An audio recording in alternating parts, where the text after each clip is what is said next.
My name is Spencer Graves. I'm your host for Thursday Night Special. We'll be interviewing Craig Aaron, who's co-CEO of freepress.net. He's going to talk about their program. I recruited him because I think that the freepress.net is the leading organization that I know of working to improve the media, to improve democracy, from media reform to improve democracy.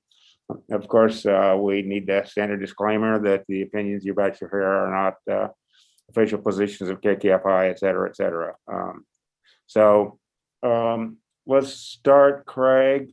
Why don't you just give a little bit of background of yourself and an overview of your program beyond what I just said? Sure. Thanks, Spencer. Thanks for having me. Always a pleasure to be on KKFI and great community media. That's a real honor, and I appreciate you inviting me tonight. I'm now the co-CEO of Free Press, and I've been in a leadership role here at Free Press since about 10 years, since 2011, though I've been with the organization since 2004. And here at Free Press, the whole idea behind Free Press was to give people a voice in the media decisions that were being made in their name, but without their involvement or consent. And so my work and my career has been all about trying to involve the public in media policymaking, whether that's questions about who owns the media, policies being made over the future of the internet, how to contend with the influence of powerful companies and corporations, whether those are cable companies, phone companies, powerful internet platforms, and really, how are we going to build a media system that actually serves communities, that actually represents the diversity of this country, and actually sustains democracy. So those are the kinds of things that we think about a lot at Free Press, and we have now staff spread out all across the country, I believe in 12 different states right now during this pandemic period. And we're trying to engage the public in these important decisions, sound the alarm when something's happening here in Washington, D.C., where I am, and organize, put with one foot inside Washington and one foot outside to really involve the public in making real change when it comes to the future of the media. Thank you. Thank you. I failed to mention that this is co-sponsored by the Climate Council of Greater Kansas City, as well as Our Revolution Kansas City, Missouri, and Peaceworks Kansas City. And Bob Grove, the president of the Climate Council, is of course especially interested in your commentary on the role, as am I, the role of the media in being an obstacle to progress on climate change. Well, I mean, there's no question about it. The media, any issue you care about, right? The influence of the media, how things are covered by the news media, what's considered within the range of debate. Obviously, our media system plays a huge role. I think when it comes to issue of climate change, that's only heightened because, looking at where we are, the scientific consensus around climate change, the real threat to the future of our planet and our ability to live on it. And then you look at the way the mainstream media, especially TV, cable television, has covered these issues over time. It hasn't been in a way that I think has often framed the real stakes of the debate. There's been a lot of space given to this kind of both sidesism where there isn't any, where you have a scientific consensus on one side and, maybe industry trying to undercut that for their own ends. And too often, I think we've seen the media fall into those traps. Oh, we have to hear from the other side, as opposed to necessarily get to the truth. I do think we're beginning to see that change. I hope it's not too late to really get at the stakes of what we're dealing with. But I think this is, again, why we need to pay attention to who controls the media, who owns it, what are their interests, who are their advertisers, and how do we put the hands of the media and more folks to offer a greater variety of perspectives and really nurture and support the kind of media that's committed to serious journalism, reporting, gathering the facts, as opposed to pleasing advertisers or doing what's most convenient or politically in line with their political ideology. And I think that honestly, there's probably hard to think of an issue with higher stakes than the climate for that, but it overlaps with so many other issues when we talk about, are we going to have a thriving and functioning democracy? And I think, this year in particular, or 2020, 2021, in the midst of a public health crisis, in the midst of these climate challenges, economic downturn, threats to our democracy, we begin to really see just how important it is to look at what role is the media playing. Are they playing one that's supporting the seeking of truth? Are they playing one that's supporting the nurturing of democratic systems? Or are they doing the opposite? Are they actually serving to confuse and confound, to misinform, to spread hoaxes and misinformation? These are the risks. And far too often our media, especially our corporate media, has been driven by the bottom line over that kind of public responsibility. And frankly, too often put themselves in a position to sort of be manipulated and confused by those who have a different agenda, who are maybe being paid by powerful companies who don't want to see coverage that really gets at the reality of the climate crisis. Absolutely. And I would just sort of reiterate one of the comments you made when you was that basically the media. I came to KKFI because after concluding that progress on every substantive issue I could think of was blocked because every countermeasure threatens someone with substantive control over the media. And one of the other issues I mentioned that I'm worried about, you're talking about, climate change is basically certain. We're on a deadly track. All right. There's climate change is not likely to threaten the extinction of civilization. But I've estimated a 50% chance that a child born today will die prematurely as a direct or indirect result of a nuclear war. And one possible outcome of that is the extinction of civilization. So why don't you talk to me about the role of the media in suppressing debate on these issues? Well, I think that, historically and, with sort of a growing intensity over the last 30 or 40 years, we've seen ownership of the media concentrated in fewer and fewer hands. And every time a new platform emerges promising, this is true of radio, this is true of television, cable television, now the internet, as new media emerge with the promise of creating more opportunity, more voices for all, we have this countervailing force of consolidation and concentration, and also commercialism, which I think is not an undervalued part of this. When you have a media system that is built, ultimately on pleasing advertisers, you get a certain kind of media that is not necessarily a media looking for in-depth and complex debate always. There obviously are exceptions. There's good journalists working in newsrooms of almost any kind, but it's a lot harder path to take. And I think when you talk about something like foreign policy, national, defense spending, these big important issues, the question is, what kind of space is available for a range of opinions, for in-depth kind of coverage. And we have to remember, one of the things that Bob McChesney, the professor who was a founder of Free Press, always taught me is you look at what are the stories that are cheap to cover. These are the stories that are cheap to cover. Political debate between partisans fighting with each other. And you look at cable TV right now, it's a lot of people sitting on a stage. There'll be 12 people on a stage, all to argue about, often theater criticism of, what happened in a given speech or a given debate. Actual reporting, actual in-depth reporting is expensive. Maintaining bureaus in foreign countries is expensive, but so necessary to understanding the world and for us seeing each other. But we're at a moment in the United States where there are a lot of other countries with bigger, even Washington, D.C. bureaus than represent most states. You know, maybe have one or two reporters even paying attention to a congressional delegation, whereas a country like Germany or Japan might have 50 journalists wandering around Washington right now. These are all choices we have to make about how we're going to invest and what we're going to understand about the world and its danger. And, you know, honestly, in some ways, it's amazing how much good reporting still gets through the system that is not necessarily designed to support it.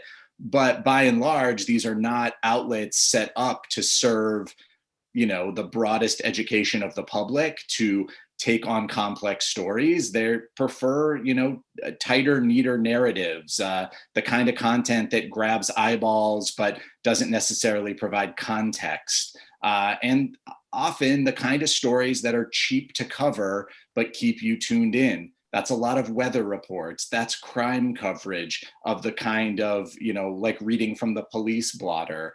That's not sophisticated coverage of international affairs or the complexity of something like nuclear weapons.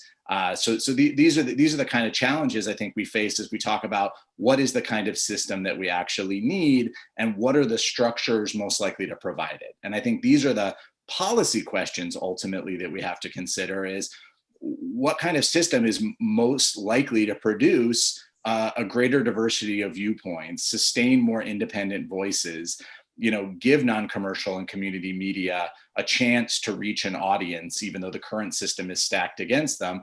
That doesn't mean we can't also have for-profit media. We can't look at other forms, but these are societal and democracy kind of choices of what kind of media are we going to invest in and what kind of citizenry are we going to cultivate and nurture. Yes, absolutely. Thank you very much.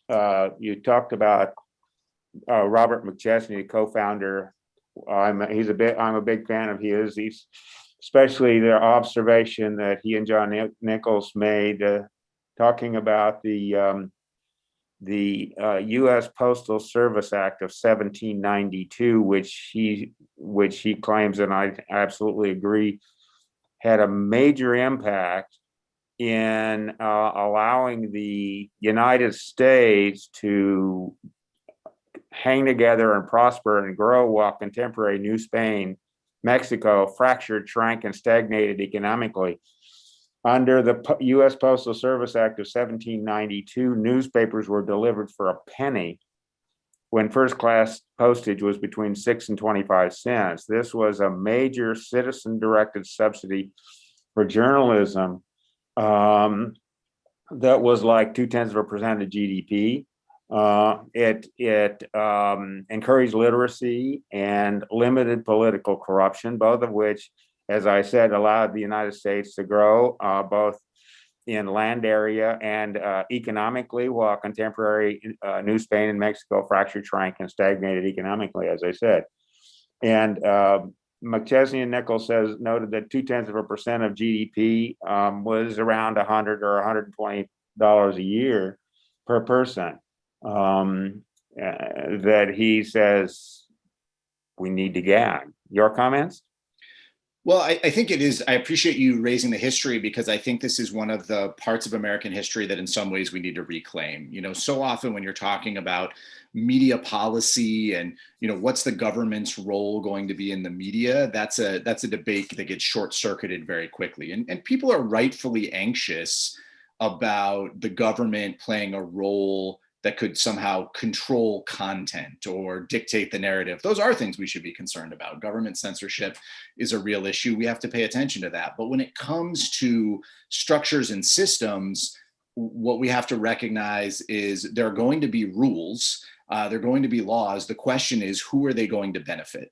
And for the last 30 or 40 years, we've written laws to benefit the most powerful media corporations and encourage them to consolidate and move the wealth and opportunity into these powerful corporations. But the lessons from the founding era of the country and well into the following century was a debate that started with, well, should we just mail newspapers for free or with an extremely heavy subsidy? And we went for the latter, but it was a very different debate. And as a result of that debate, newspapers were able to be shared all across the country. This is how abolitionist newspapers got into the South. There were socialist newspapers in next door to you in Kansas, that had hundreds of thousands of readers, partly because of this postal subsidy. And it really nurtured a wide variety of outlets across the political spectrum, really encouraged localized public debate. I think these are the kinds of things we want to tap back into. It's going to look different in an internet era, although we can certainly talk about postal subsidies, but the notion that the government has a role to play in supporting a vibrant and healthy press, that is something I think we need to reclaim. And I think you're sort of charting out, yes, what would it look like if each of us individually had a subsidy that actually supported local and community media at a real and meaningful level. This is a country where we spend about $1.35 per capita to support public media, all of it in terms of federal spending. So you're talking, less than a cup of coffee these days a year per capita. If that was even $5 or $10, we could completely transform the local media system.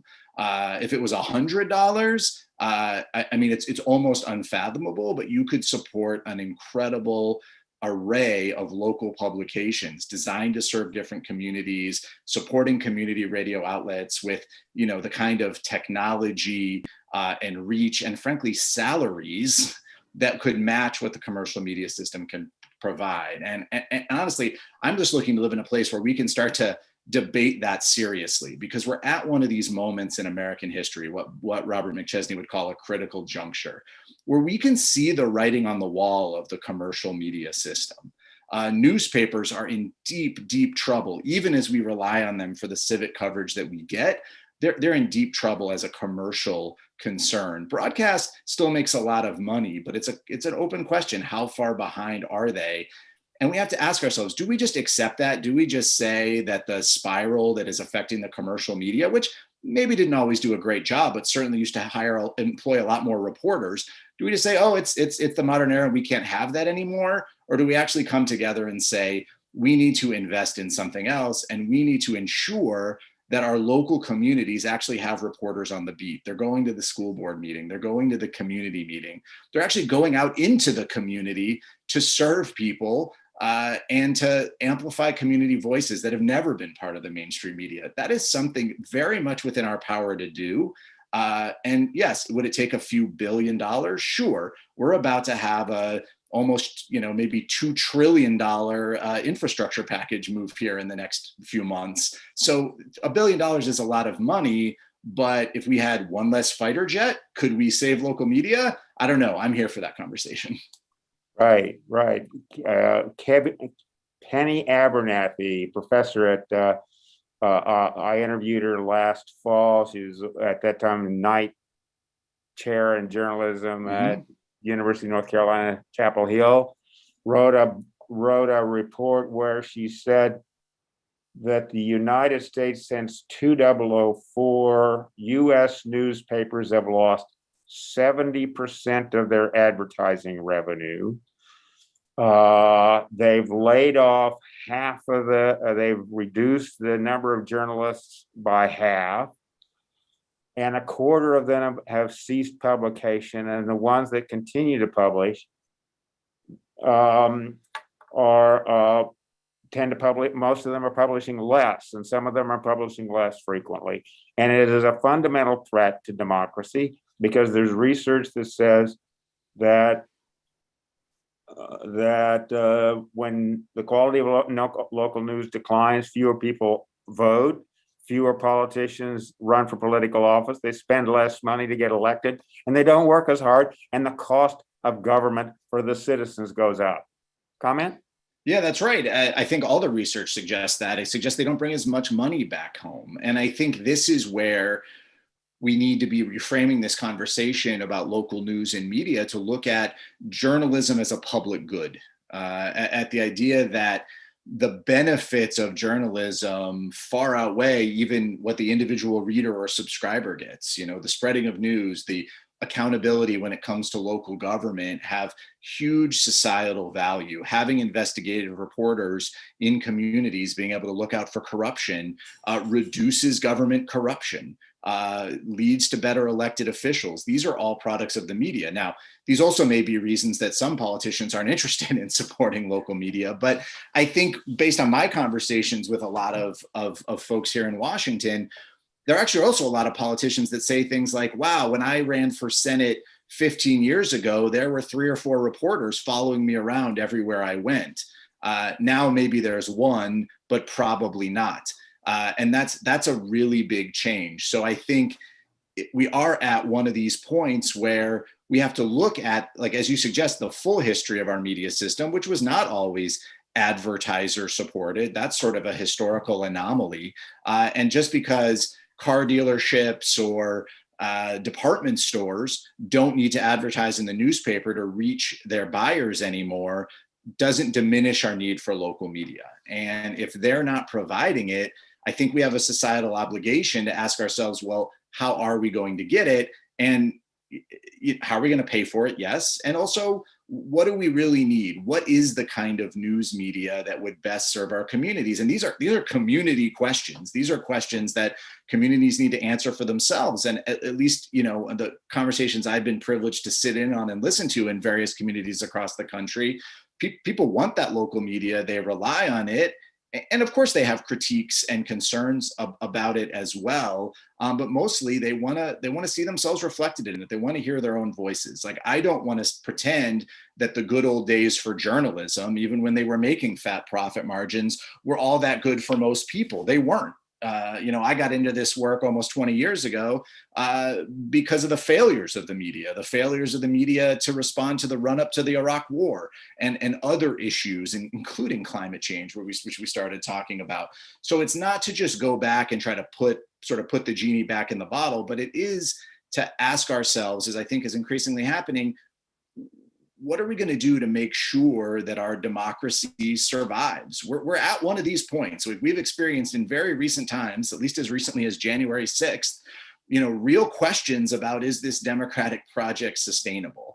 And we have an opportunity to answer that affirmatively, I think, by taking a different look at how we fund and support our local media, looking at the kinds of public investment we need to ensure there are reporters in every community actually going out there, and what happens when we invest in that kind of base level support, really focused on community information needs, as opposed to just commercial needs or business models. Starting from that point, I think changes the whole conversation, but it makes a lot more possible. And I would argue it makes a lot more possible for those who want to make a commercial go of it too, because they have a certain thing that they're good at and they're doing and they can provide. I think there'll always be a market for sports reporting, for example. But our democracy requires that we also invest in this kinds of serious accountability journalism, investigative journalism, and honestly, basic community information. I heard about a newspaper the other day that, was like literally publishing the form to get vaccinated for against the coronavirus on their front page, to simplify, like, this is how you do it. This is the information you're going to need to register. Sometimes it's that basic, the kinds of information. And I think those are the conversations increasingly we need to have with community about what media we need, which is a different conversation than, well, what does the market provide for? What's the best business model? It is really about, what are our community needs? What kind of service do we need the media to provide? And how are we going to make sure the public investment is there to actually provide it? Great. So in case you just joined us, we're talking with Craig Aaron, co-CEO of freepress.net. A leading organization promoting media reform to improve democracy. Just a little plug for Wikipedia. There's a Wikipedia article on Free Press organization. I've made some minor edits there. And there's a major project that Free Press was involved in, a New Jersey Civic Information Consortium, and there's a Wikipedia article on there that I wrote based upon news reports from what Craig Aaron's organization has done. Tell us more about that, Craig.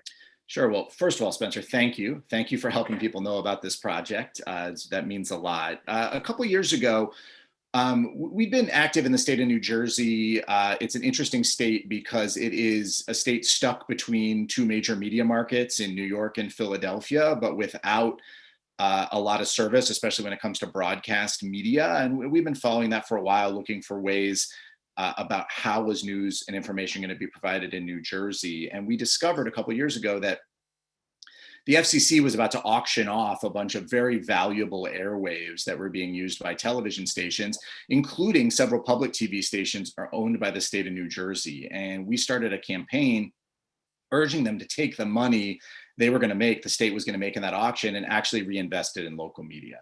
And, you know, at the time, Chris Christie was still the governor, and we weren't successful in getting that specific money, but we began to build out this idea of what would it look like for a state to invest in local media in new ways. And we wrote a bill and worked with some legislators to introduce it, and eventually created this thing called the New Jersey Civic Information Consortium, which passed into law a couple of years ago. And the basic idea is that it will invest public funds, state funds, in essentially a grant-making body, a public trust that's overseen by a board. The board has appointees from a variety of, the House and the Senate in New Jersey, and the governor get appointees, as well as it's a consortium in partnership with 5 state universities in New Jersey. And they're now getting together. The initial investment is small. It's only $500,000. We started with 100 million. We got 500,000. This is the nature of sausage making in government. But it is the first new investment in public media at the state level in probably decades. And what I'm so excited about it is because we've now got an active board. They're going to begin making grants. And the idea is that universities partner with local outlets or newly created institutions and seek grants to support reporting projects that are designed to be community focused. And within the next couple of months, we're going to be in a position to give out the first grants from the consortium and build the case for greater state support, and also look at ways for philanthropy to get involved in supporting this. But I have to tell you, the experience of putting this bill together, going up, I think it's the only time I literally have lobbied. Like, we stood in a lobby and tried to grab legislators as they went by to tell them about this idea, was unbelievably encouraging, because we got into these conversations about how state government's not covered by local media anymore, about the needs that local communities have. We ended up going to every county in the state and talking to people about their local media and their needs and desires. And it's really helped shape a program that I think could do a lot of good and could be replicable in other places. Whether that's state investment, federal investment, it is the kind of community-led effort, and again, bipartisan. It passed with a clear, strong bipartisan majorities in the state of New Jersey, and I think is the example of the kind of creative policymaking we could do in other places to actually focus on the needs of local media. New Jersey was right for it because there were a lot of people agitated about the failure, especially of TV and radio, to serve the state of New Jersey, but it's obviously not the only place. You talked about the news desert studies. A lot of people are experiencing this, and we found a lot of interest and enthusiasm in other states, and with legislators who are thinking about what could our states do to actually support local media. And I think the Civic Info Consortium is a good model, not the only model, but a good model to consider for how we could sustain local media across the country. If we had a Civic Info Consortium in every state, we could move a lot of money to the kinds of community-oriented grassroots journalism that communities need and that community residents say again and again that they actually want. Great, Craig. So, golly, with that, do you have some suggestions for what we might do here in Kansas City to try to push an agenda like that? Well, I think these are, like so many of these problems, they're organizing problems, right? So okay. I think the first step is, beginning to talk about who's interested, what would it take, what are, one of the reasons we were able to succeed in New Jersey Our original concept didn't have 5 universities involved, but that was key to moving it through a state legislature, was the investment from higher education. That was a big learning moment. So, I think it can be a relatively small group, like any kind of change, a relatively small group of dedicated folks who want to see it happen. And the kind of commitment to actually go out in community and have conversations about what's needed. So that what's needed in Kansas City may be different than what's needed in Newark. It would be about going and figuring that out. Philanthropy matters. That helped us go and deploy organizers in a state like New Jersey. We were able to raise a little bit of money, enough to hire someone to spend all their time working in New Jersey. Getting that kind of person who can work and do that, and then coordinate with volunteers, build relationships. I think that's key. But honestly, the lesson we found in New Jersey was it's kind of amazing how few people, in some ways, it can take if they're committed and focused to actually being able to move through ideas. And I think the initial response was, well, this will never happen, right? I mean, that's what we heard at every turn. Like, sure, this is an interesting idea, but this will probably never happen, all the way up until we were counting votes on the floor of the New Jersey legislature. So I think things are very possible. Could be state models. There's some interesting municipal ideas around what does it mean to do at the city level. Could you look at, city bond issues to fund and support local media? Could you look at other kinds of more place-based voucher systems that you could look at? And I think there are interesting models that you can go all across the country. We're doing some work in Colorado right now. And looking there, it was really interesting. We learned about all the art museums around Denver are supported by a local tax that was instituted years ago, and the surrounding counties pay it. And they now have this really rich cultural scene that was, 20 years ago, the art museum was open like 2 days a week because they were running out of money. So I think, these are the kinds of creative ideas that, we start to bring together community folks who are interested and want to talk about it. We can get creative about what's the kind of solution that could fit and work in a place like Kansas City. I would need the time and local intelligence to know, like, okay, what's possible in a state legislature, what's possible in a city council. But in terms of new models, absolutely, there are a lot of different options, and increasingly a network of people across the country who are saying we need something new. Yeah, right. So just as a point of reference, we were talking about McChesney, we're talking about a goal of $100 per person per year. And in fact, that's about what Scandinavia spends. That's right. By comparison, which ranks much higher on the international rankings of thriving democracies than the United States does these days. I think there's a reason for that. There's in one of their books, they show that surveys of public affairs knowledge in the U.S. is well below that of the UK, that spends half what Scandinavia does, and the UK is well below Scandinavia. But your news, just as a dollar check, your $500,000 in New Jersey comes out to be 6 cents per person, if I did my math right. Okay. By comparison, there's an investigative journalism organization in South Africa called Amabungani. It's like Zulu, which is the primary language of indigenous language of South Africa. It means dung beetle, and so they proudly are digging dung to fertilize democracy. And on a budget of basically a penny per person U.S., they forced the resignation a couple of years ago of President Zuma of South Africa for corruption. So even a budget of 6 cents per person might be quite useful, and we can get that fairly easily. I think if we think about advertising being 2% of GDP, and Keith is telling me I ought to give him time for a station break here. So we'll go to a station break, and we'll come back and continue this conversation in a moment. Keith? Thank you. Thank you. Civil rights and employment discrimination, sexual harassment, hostile work environments, race, gender, and age discrimination. Learn more at ayrobertsonlaw.com. I'm Wendy, your girl Friday, inviting you to join me Friday afternoon. About 20 seconds. Okay. That rockin' show Sending you a Q&A via chat. and heart-bending tunes. See you Friday. Thanks for listening to KKFI. Be sure to like and follow your community radio station on social media.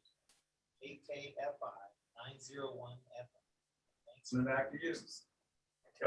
Okay, thank you very much. So again, this is Spencer Graves. I'm your host at KKFI. I'm interviewing Craig Aaron, co-CEO of freepress.net, and we're talking about what can be done locally to improve the media. We've noticed that as democracy dies in darkness, as the quality of local news declines, the cost of government goes up. And so why don't you talk to us a bit more about some of your other initiatives? Do you think it would be smart for us to try to reach out to a local university, or just try to lobby politicians, or what? Well, my theory there is you have to go all of the above. I think the way you build support for this kind of project is talking to as many people as possible. Like, I never would have expected, the League of Municipalities in New Jersey to be my ally on this. They were. Rutgers University, when we started, wasn't on board. By the time we were done, they were talking about maybe wanting to host the whole project. So I think you have to talk to a lot of people. And I think this is an interesting moment because so many people are increasingly recognizing the role in the media in all these questions, and are more open to creative approaches and solutions. So you talk about advertising. I mean, my colleague Timothy Carr and I wrote a paper a year or so ago, floating the idea of taxing targeted online advertising. A lot of money has been swept up by Facebook and Google that used to go to local media. What does it look like if we tax those ads that are profiting off of tracking us where we go online? And we estimated, based on revenues, a 2% tax could generate $2 billion to support local media. So this is a relatively small tax on something like advertising that, people have some feelings about for good reasons. Profits made by companies that aren't paying very many taxes. How about we actually say, yeah, let's tax them, and let's reinvest that in cleaning up the mess they've helped make of our civic discourse. I think those are the kind of ideas, and I know we got some questions about what's happening in Congress right now, and I think that's an open question. I think we're beginning to debate these ideas. Things that were impossible to conceive pre-pandemic, pre-Biden administration are suddenly newly possible. The president just proposed $100 billion in support for broadband expansion. That's certainly connected to people's ability to get news and information. It's a big step in the right direction. What does it look like for us to supplement that with money invested in local media? I know there are members of Congress talking about that. There's a bill introduced to study the future of local news that Senator Schatz from Hawaii and Senator Bennett from Colorado put forward. There have been a number of measures to make sure local media is part of economic recovery. I think we need to go bigger. I hope that we'll see some proposals see the light of day here in the months ahead to actually invest at the kind of levels that are needed, or at least to start down that road, and how we actually move federal money down to the local level in real ways. For years, it's been a defensive fight. Oh, how do we just maintain this tiny bit of funding that public media gets? It's time for us to I think, really go on the offense and really address the collapse of local news in a way that builds support. And based on all the conversations I'm having on Capitol Hill these days, I think there is new energy and interest among legislators to try to figure out how they might do that. We're not there yet. It's not a bill ready to pass, but there are a whole lot of conversations and a whole lot of things, I think, being explored. And I take that as a positive sign, because honestly, until last year, it had been a good decade since I'd heard any real serious discussions in Washington about the kind of policies needed to address the crisis in local news. So we did have a question from someone this is, by the way, being carried live on KKFI, 90.1 FM, KKFI Kansas City Community Radio, as well as a Zoom session and a YouTube Live. And so someone asked if there is any pending legislation, and I gather you're saying no, there's not. Well, I think there is legislation being developed. I can't point to a bill number yet. I'm in conversations all the time. I would say that the opportunity is coming, I think is what I would say. So we are in a political moment where there is about to be a massive investment in infrastructure, as is needed, as if we're going to get out of this economic downturn to meet the nature of the crisis that we're in right now as a country. I know that proposal already includes a lot of support for broadband expansion. That's a good step. I think the fight over the next few months as that legislation moves is trying to get something in there that will also include support for journalism. And the proposals aren't yet public from the new leaders of the House and Senate committees that are really focused on this topic, but I think they're coming, and I hope they'll be good. Not every piece of legislation that's been proposed is good. I think some of them are really geared to serve the existing dominant corporate media, but the conversation we should be having, and we've written extensively about this in papers and other things at Free Press. I published an article in Columbia Journalism Review last year calling for the kinds of multi-million, multi-billion-dollar investments that are needed to actually support our local media system. I think that's getting a new hearing in Washington, and the work ahead for folks like me, and then that I'll be calling back to ask for people to get behind is the kind of proposals that would actually help workers in newsrooms that we know are going to actually get down to the actual workers who are out there on the beat, keep them at their desks, and start to begin to build a bridge to the kind of transitions we need, the kind of non-commercial media system. There's a lot of points of intervention we could look at that would support a healthy media system. I think that's a debate we're starting to have. The House Antitrust Subcommittee held a hearing a couple of weeks ago, was one of the first hearings in recent memory to really tackle this question of how can Congress get at these questions of local news. I see new coalitions emerging. So I'm newly optimistic, even though I don't have an introduced piece of legislation that I can say, call your representative and get behind it tomorrow. But I hope that by the next time we talk, that'll be something we can actually talk about. Wonderful, wonderful. So the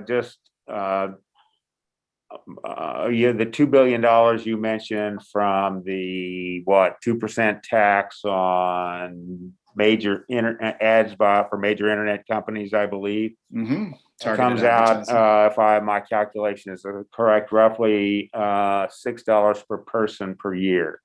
That's compared to the 6 cents per person in the New Jersey Civic information, and the $100 per year that McChesney and Nichols recommend that is common in Scandinavia. By comparison, I've done some analysis. I'm concerned that our subsidies, the U.S. Postal Service Act subsidies, that were 0.2% of GDP, got swamped by advertising that in the 20th century came in at averaged roughly 2% of GDP, and so that's like $1,200 per person per year. But even without that, if we can get a local government to commit to match what it spends on either accounting or on media and public relations, that can come out to something like $50 a year, or 10, or something on the order of what you're recommending. Comments? Yeah, I think there's just there's a lot of ways you could go at it. I've mentioned, some local efforts looking at, bond issues, like the equivalent of like a library bond issue that could be used to support local media. I love the idea, and there is some legislation being developed in the House right now by bipartisan legislation, actually, that talks about providing individuals with a tax credit for subscribing. That's one way to do it. I prefer opportunities where there's a pool of money and local residents can vote in support of distributing money to the outlets of their choices. I think that's a model to look at. So I think there are a lot of ways to do it. The key is, I think, establishing that trust of money, a baseline kind of support that could come through taxation or direct appropriations to try to set aside money so that it is not subject to the sort of political whims of one administration or one Congress, but can actually be spent out over time. That's certainly how that's done in other countries, though of course, in many places they're supported, like the BBC, for example, comes through a television tax. You have a television, you pay money, it goes to the BBC, you get coverage all over the world. So I see a question here in the chat about small local media and large news networks. I think for me, obviously, the media that I'm most concerned about is the media that's been lost that can actually speak to what's happening at the local level. That's hiring reporters to go out and cover what's happening at the city level, at the school board meetings, just in community. I think that's the media that we have lost. The large news networks are going to continue to do their thing, but very often that thing is not really about keeping people informed. Maybe it's about watching what the president says one day to the next and covering elections broadly, things like that. But very rarely is that trickling back down to the local level. Certainly, age-old complaints, though there are a lot of great local TV reporters out there, about the ability of local TV to cover local community. I think that I'm focused as a policy matter on the local, because I think that's the sort of democracy sustaining media we need to be paying attention to. The kind of media that should be, although it isn't always, grounded in community, owned locally, answerable to local community about the job it's doing to serve the community. There always obviously will be a need and a desire to get the kind of national information where we care about what we do as a country. There are big questions that the national media is better equipped to cover.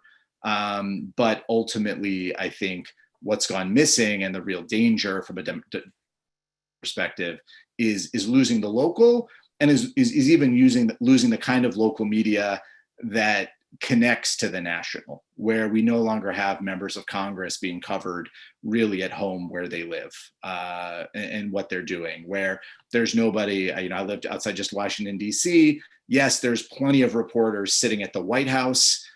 There's a lot fewer sitting at the Department of Agriculture or the Commerce Department or other parts of the government, the Defense Department even, that need reporters asking tough questions, and frankly need reporters asking questions who themselves then have to be answerable to a local constituency. So that's I think what the kind of media I'm interested in creating. It can live alongside these other kinds of media that we have, but we should not be settling for what CNN or MSNBC or Fox has decided to give us as news. Certainly that kind of news is by and large not designed to actually support an informed citizenry or local needs. And I think that's where our focus from a policy perspective really needs to be. Absolutely. Media organizations everywhere sell changes in audience behavior to the people who give them money. If they do not have an audience, they have nothing to sell. If the audience does not change behavior to please the people who give them money, they take the money elsewhere. That's for me why it's so important to have citizen-directed subsidies for media, to put the citizenry back into the driver's seat on that score. Right. So you mentioned a bit earlier about the police blotter. One of my favorite examples is incarceration rate in the United States that was stable at 0.1% of the U.S. population for the 50 years between 1925 and 1975. And then it shot out by a factor of 5 in the last quarter of the 20th century. The research I've seen that I found most persuasive says that was driven by changes in the audience, changes in editorial policy of the mainstream commercial broadcasters to fire nearly all the investigative journalists and replace them with the police blotter. So the public thought that crime was out of control when there had been no substantive change in crime. They voted in a generation of politicians dedicated to getting tough on crime, and so they incarcerated mostly more black and brown bodies, and by the way, at the time that started was also about the time that the income inequality in the United States started to increase. It was stable. Everybody benefited from productivity growth from in the post-World War II era until about 1970 or 1980. And since then, the ultra-wealthy have taken the lion's share of the benefits from productivity growth. Comments? Well, I think that we know the media played an incredible role in the growth of, they weren't the only factor. Certainly we can or cannot get into the history of sort of reactionary and right-wing politics in this country, but the media played along in very dangerous ways that scapegoated and stereotyped huge parts of the country. Presented stories of Black and brown people almost exclusively in a criminal context, took the context out of those criminal stories. So the thing about relying on the police blotter or the police as your only source for a story is that that's cheap. That's easy to do. It's constantly a source of content.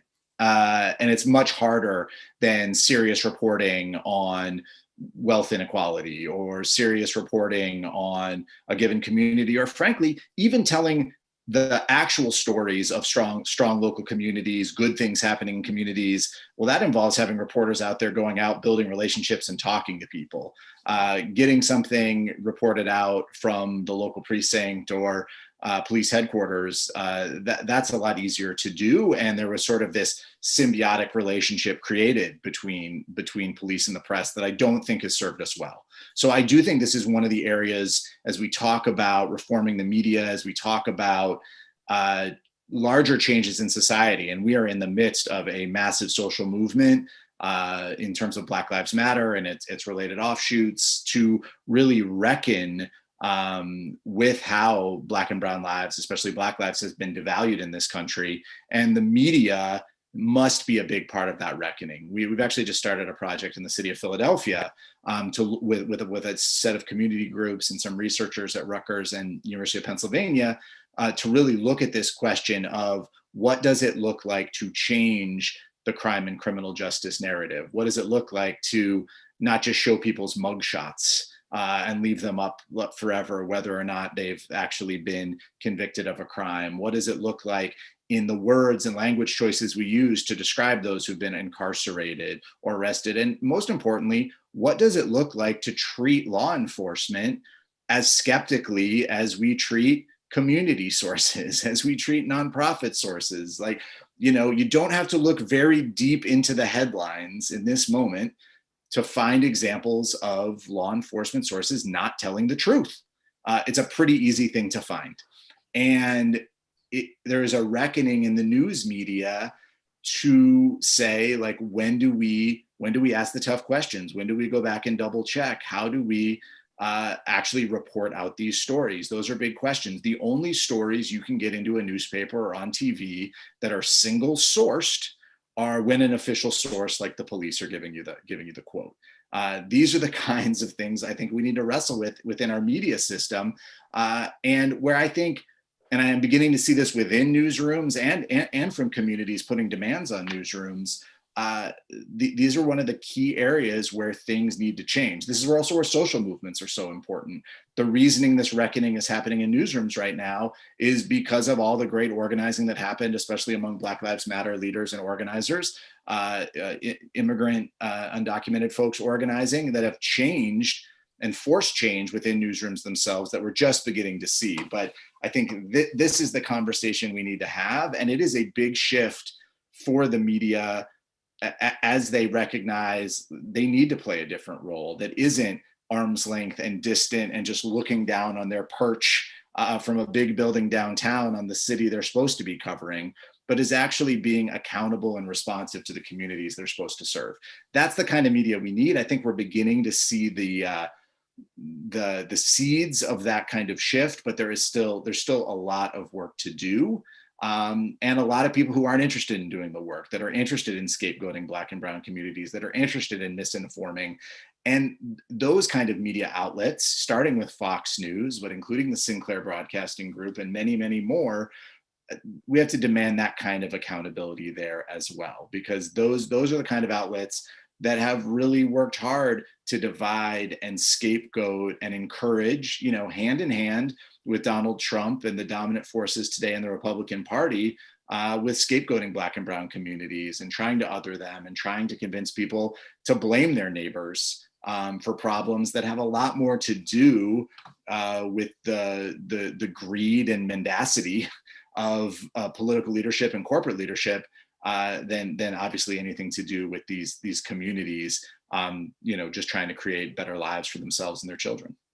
Right. So just right quick, I shouldn't start another conversation, but I do want to mention there's a book called AntiSocial Media, How Facebook Disconnects Us. I've forgotten the exact title, but it's something like How Facebook Disconnects Us and Threatens Democracy. Lieutenant General McMaster, who was President Trump's second national security advisor, says that the Russians have used Facebook to polarize the body politic in the United States and our allies, to weaken us. And I think he's absolutely correct on that. And we've got the January 6th insurrection to back that up. And I think, sadly, we're basically out of time. We've been talking with Craig Aaron, co-CEO of freepress.net. Keith Washburn is at the controls. Bob Grove has been managing the Zoom connection and the YouTube Live connection. This interview was promoted also by the Climate Council of Greater Kansas City, of which Bob Grove is the president, and Our Revolution Kansas City, and Peaceworks Kansas City, and Friends of Community Media.